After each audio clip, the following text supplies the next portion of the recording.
Iris sat down cross-legged in front of the old couple. She thought Charlie would fit right in on the cast of an old Western television show. She could see him pulling a stubborn pack mule by the harness and complaining every step of the way, but it was good-natured complaining.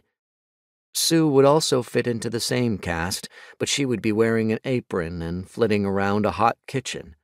If she was complaining, it was because she was juggling supper and the children. What Iris couldn't see them cast in would be a zombie apocalypse movie.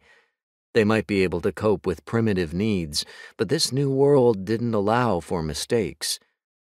She realized she'd never gotten around to talking with them about how they had survived, even though she knew they had talked about it with the chief and some of the others. "I'm sorry I haven't gotten to know you better," she said.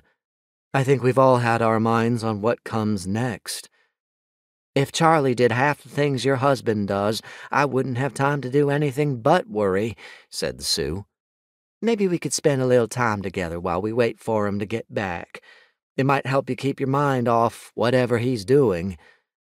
"I was hoping you would say that," said Iris. "I'm really curious about how you two have managed by yourselves for so long." There was a noticeable pause, and Sue seemed to be concerned for Charlie. One woman to another, Iris read the way Sue's eyes moved to Charlie as she held her breath. There was history they avoided talking about. "I'm sorry, I didn't mean to pry," said Iris, hoping they would just forgive her for dredging up a bad memory, but they stopped her before she could gracefully escape. "It's not your fault," said Sue. "I've been trying to get Charlie to accept that there's nothing he could have done about it, and being around you people has helped him realize I'm right. I mean, your group has been through so much that we should consider ourselves lucky." "We didn't know how to survive at first," said Charlie.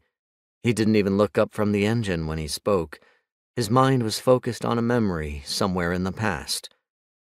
"We got this boat as a hobby we could enjoy with our grandkids. Our son-in-law wanted us to get a pontoon boat or some kind of family boat we could use on lakes, and the children would have been with us when this all started if we hadn't gotten into a fight about it." Sue said Charlie was going to take the children out to the Gulf Stream and let them watch the dolphins run at the bow. Our son-in-law said it was too dangerous and wouldn't let them go. They got into an argument over the phone, so we went out by ourselves. Charlie tried to have a good time, but it wasn't the same. We were about 20 miles from shore on our way back when we saw other boats. People were shooting at each other, and not just at other boats. We saw people getting shot in the head and then dumped overboard. "I should have made him listen," said Charlie. "They would be alive today."